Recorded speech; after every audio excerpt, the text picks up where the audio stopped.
И така, Тони, да си поговорим за изкуство. Ти колко си запознат с творчеството на Пикасо?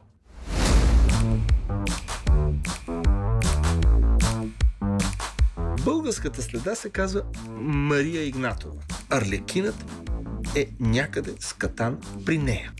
Така че имаш 3 дни да ми донесеш Мария и картината на кълъп.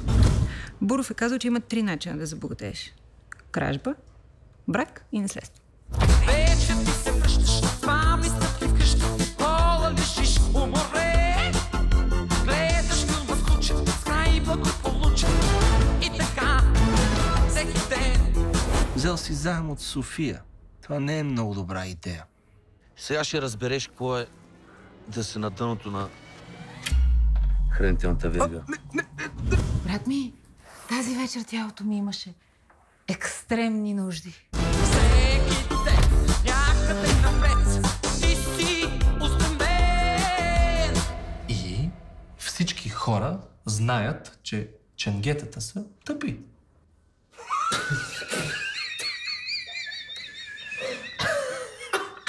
Всеки ден, с нещо си заед, бързаш, няма време.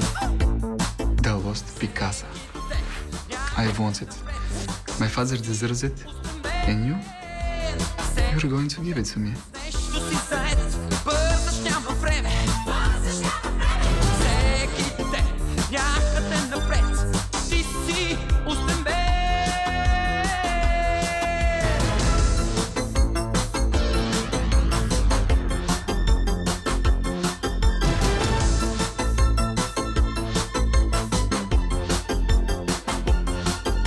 Твоя ден започва, сутрин 7 точно, чаша горещо кафе. В радости и грижи, треската се нижи, твоя бяг. Аз съм твой човек, мога да срещу мен винаги.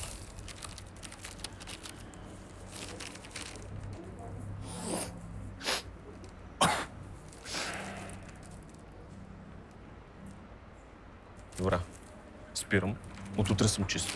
Край. Всеки